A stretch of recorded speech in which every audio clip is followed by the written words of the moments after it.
the adventures of Rocky and Bullwinkle and Friends.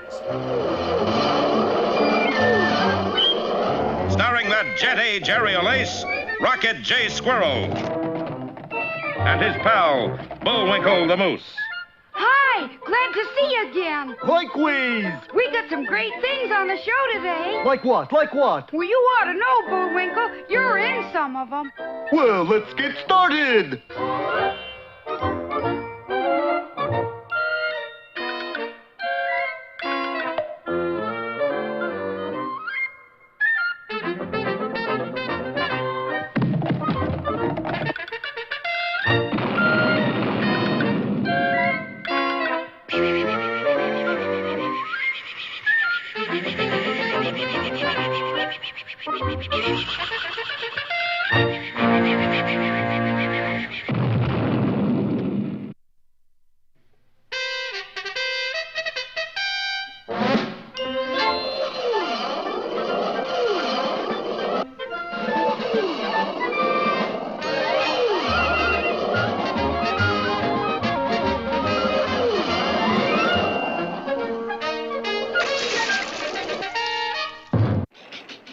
Well, things are certainly in a mess since the return of the legendary Maybe Dick. For Maybe Dick is a wailing whale with a taste for the liner things of life.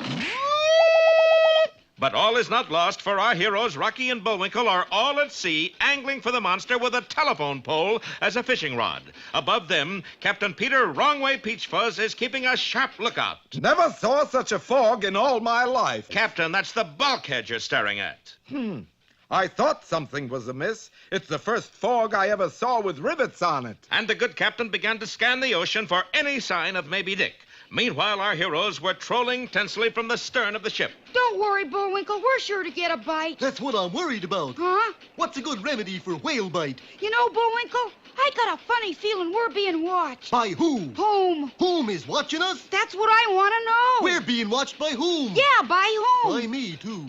But then suddenly the sharp-eyed squirrel spotted an object some distance from the ship. Hokey smoke, Bullwinkle. Look there. What is it, Rock? It looks like a big shiny eye. Well, I'll be jiggered. I've looked at the ocean lots of times, but this is the first time it ever looked back. Rocky, Bullwinkle, there's a peeping Tom off the port bow. We see it, Captain Peachfuzz. What is it? Just looks like a big eye floating by itself, way out in the middle of the ocean. Maybe it's a private eye. Perhaps it was Bullwinkle's bad joke, we'll never know, but the eye suddenly disappeared. And in its place, a strange-looking metal tube emerged from the sea and pointed at our friend. Look out, Rocky! It may be loaded! And loaded it was, for a huge jet of water shot out of the tube and swept our heroes off their feet. Gee, this is terrible, Bullwinkle. Yeah, I got nothing against bears, mind you, but it ain't Saturday yet. Rocky, Bullwinkle, the boat is filling with water. We're foundering. Floundering? Foundering, Bullwinkle. He means all that water's sinking our boat. Well, then there's only one thing to do. What's that? I wish I knew. We gotta think of something in a hurry. Yeah, or else take to the boats. That's it, Bullwinkle. You got it. Yeah, I know. What is it? We'll take to the boat. And desert a sinking ship. That's a ratty thing to do. No, we'll row out in a lifeboat and try to turn that thing off. Good idea, Rock. Come on. But just as our heroes were about to launch the lifeboat, Rocky saw a strange sight in the wheelhouse. Bullwinkle, look! Yes, the wheelhouse had been filled with water, and Captain Peachfuzz was inside it, wig-wagging frantically. You go ahead, Bullwinkle. I gotta save Captain Peachfuzz. And Rocky dashed to the wheelhouse door and flung it open. Now, what did you go and do that for, Rocky? The wheelhouse was full of water. I know it. Didn't you signal open the door? Of course not. I signaled hand me the soap. Meanwhile, Bullwinkle had rowed out to the source of all their trouble. That is the biggest water pistol I ever did see. Now, where does it turn off? But try as he might, Bullwinkle couldn't find a nozzle or a valve anywhere. Guess I'll have to make my own. And with a bulge of mighty moose muscle, Bullwinkle tied the metal tube in a knot. Nice going, Bullwinkle. But Bullwinkle's action had a strange result, for suddenly... It's that blinking eye again. Well, this time he won't get off so easy, Mr. Peeker. Gotcha! Be careful, Bullwinkle. Don't worry, Rock. I'll hold on to him till you... And a hapless Bullwinkle was dragged beneath the surface with only an ominous trail of bubbles to mark his passing. Don't miss our next watery episode, Underwater Moose or the Aqua Lunk.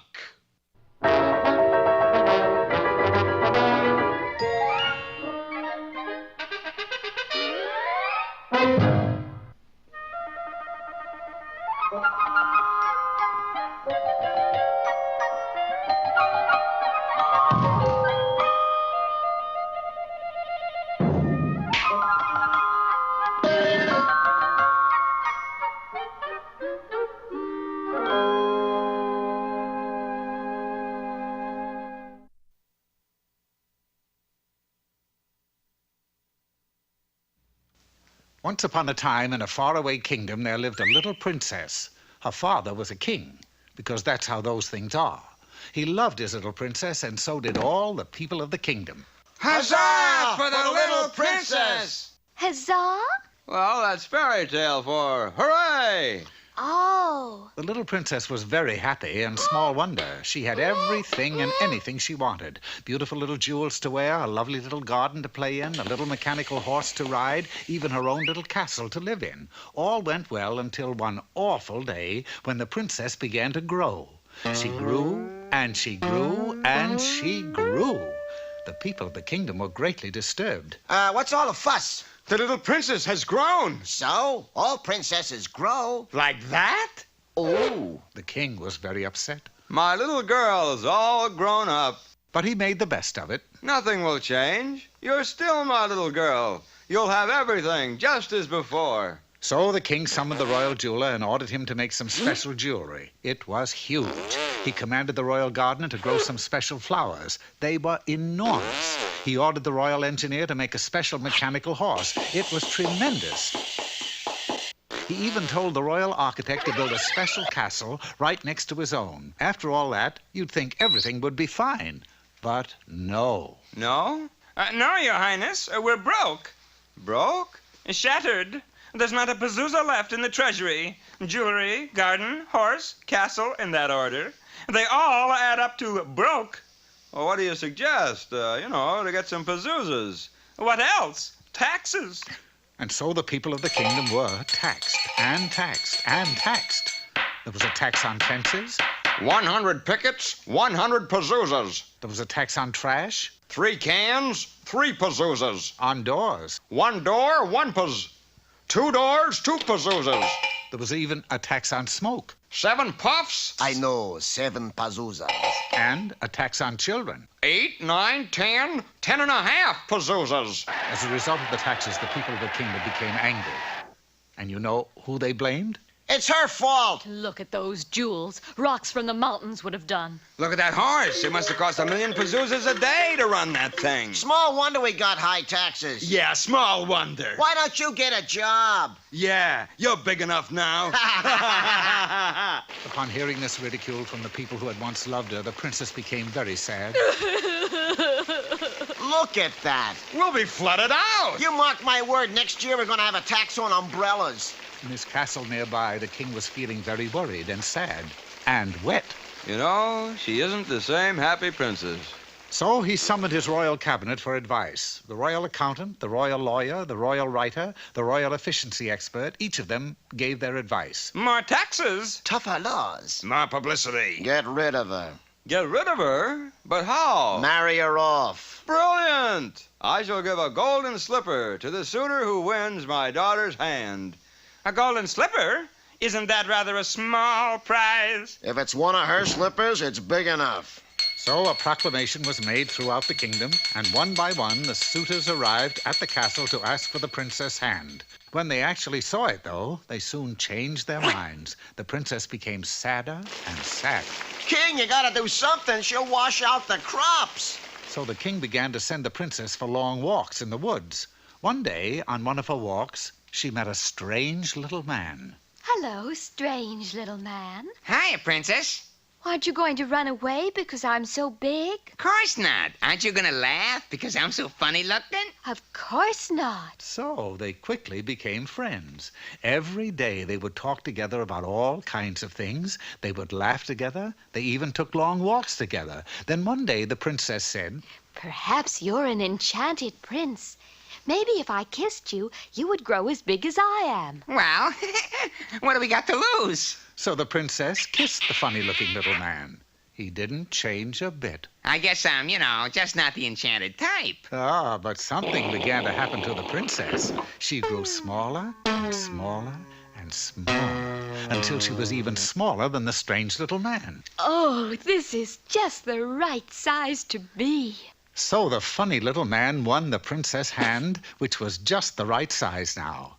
And he lived happily ever after, and she lived happily ever after, and the king lived happily ever after. But what about the taxes? Yeah, what about the taxes? Oh, don't be silly. We can't have everybody living happily ever after.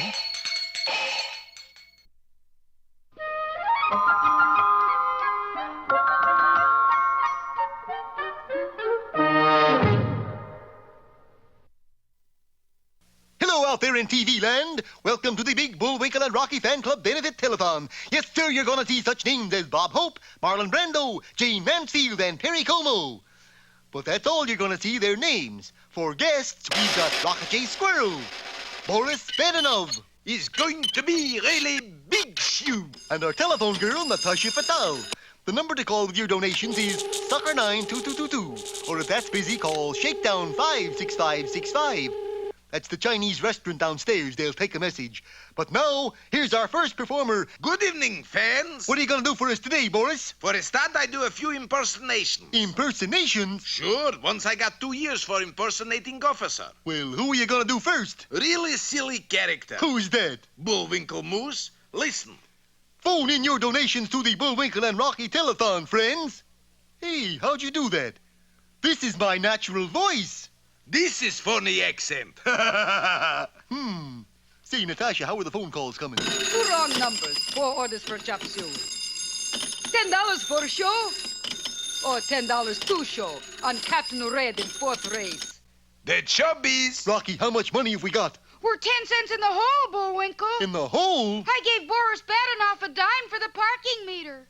Okay, I give extra bonus impersonation. This time, Sonny Tufts. Sonny Tufts?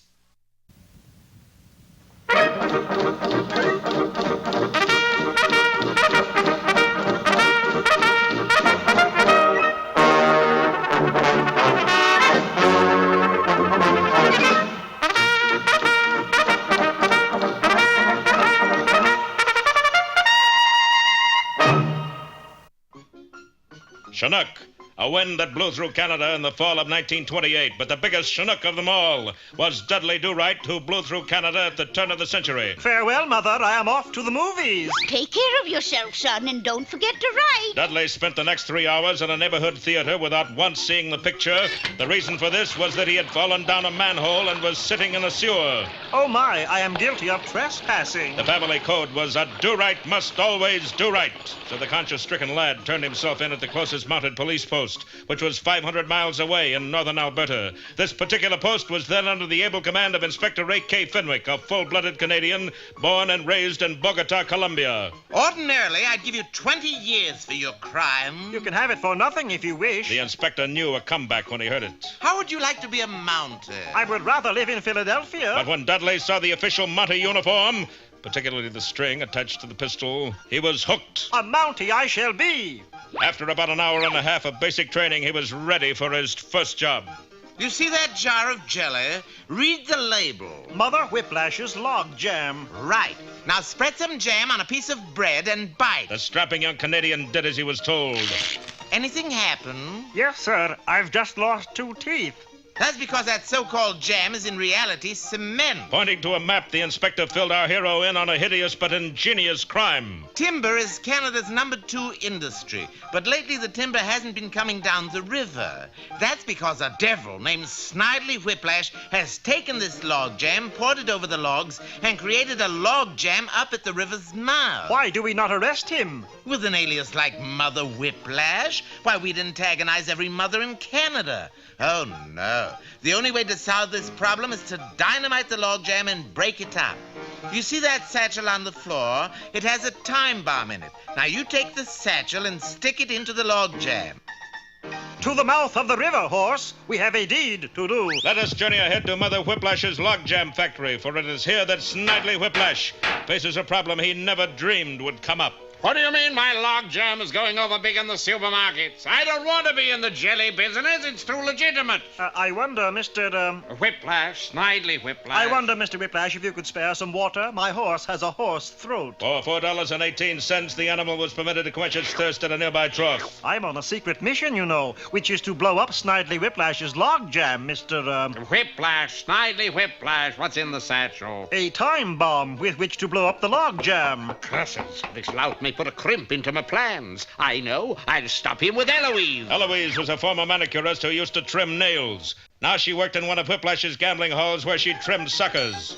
See if you can finagle that Mountie into a game of chance. By taking a longer route, Eloise was able to get ahead of Dudley. Hello, handsome. How about a game of poker? Dudley didn't play, but his horse did. They got involved in the game and never even noticed Whiplash, who made off with the satchel. Now, that's some horse you got, Monty. So far, he's had 4 flushes and 3 inside straights. You should see him play domino. Do right. Where's the time bomb? Oh, gee whinnekers, now where did I... Stop, you think... The chase was on. Whiplash led our hero through the dense forest, then up a huge mountain until, breathless, he paused at the edge of a lofty precipice. Gosh, this is some swell view up here. Listen, Mounty, have pity on me. If you were to take the time bomb in this satchel and blow up my log jam, I'd be destitute. Forced to live off social insecurity. Then, too, think of Mother. Whose mother? Your mother, Whistler's mother, anybody's mother. Doesn't that bring a tear to your eye? It brought a lot of tears, which is what Whiplash wanted. Poor Snidely. Of all places, that time bomb landed on his log jam. The timber flowed free, and Canada's #2 industry was saved. Pardon me, Inspector, but about that log jam... Not now, Do-Right. Your horse has got me stuck. All right, I'll see your 5 horse, and I raise you 50.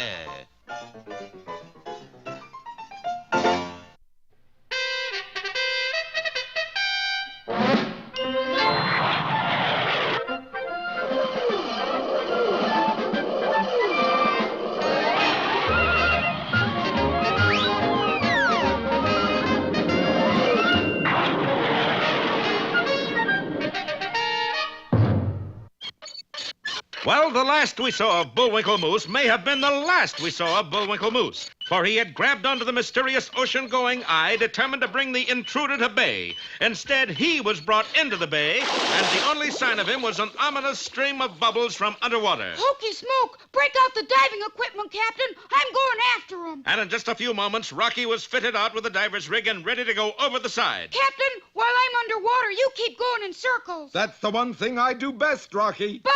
And the plucky squirrel plunged into the sea in the almost hopeless hope of finding his friend. Down and down Rocky sank until he was on the sandy bottom far beneath the sea. Gee, it's sure gloomy down here. I better go back up and get a flashlight. It was then that Rocky made a horrifying discovery. The diving gear was so heavy he couldn't get off the bottom. And yet, if he took it off, he'd drown before he got to the top. Hokey Smoke, looks like Bullwinkle and I are here to stay. Nevertheless, the soggy squirrel began to look for his friend. Bullwinkle! Meanwhile, many fathoms overhead, Captain Peter Peachfuzz radioed the news of our hero's plight all over the world. Flash, Rocky Squirrel and Bullwinkle have been lost at sea. Of course, everybody was shocked and dismayed at the tragic news.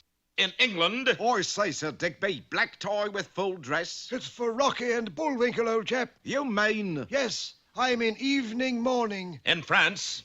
Messieurs, we face a cabinet crisis. How comes this? We want to drink a farewell toast to Rocky and Bullwinkle. And? We can't find the key to the cabinet. In the United States... Hope is dwindling tonight for Rocky and Bullwinkle. Too bad. Yes, America's sweethearts seem definitely on the missing list. Tough. And now tonight's sports final. The Giants lost again today. No! No!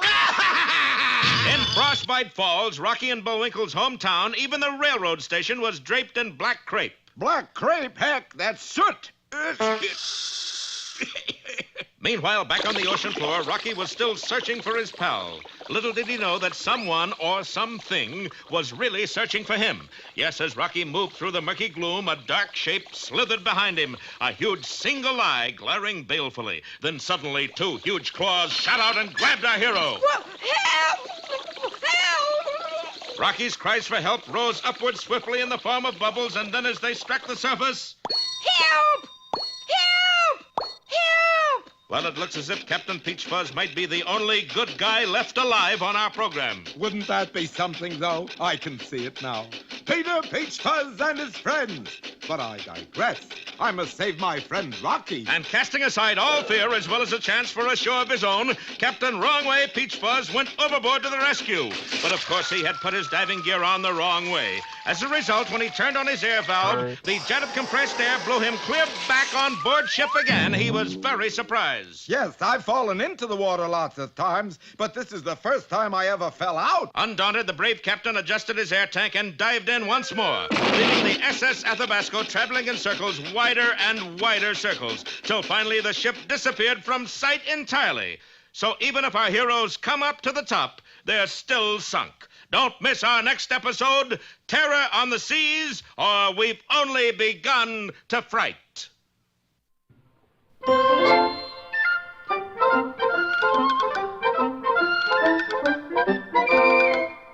Well, I guess that about wraps up another Rocky show. Certainly hope you enjoyed it. I did. I always say. Bullwinkle, time for us to go. Already? Okay, but first, here are some of the people who made this show impossible.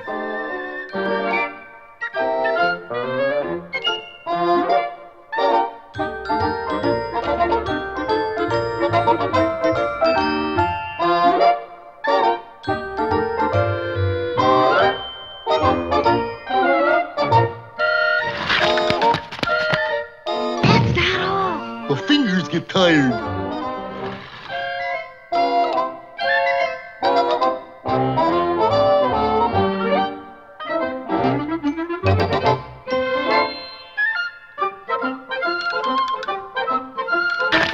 Oop!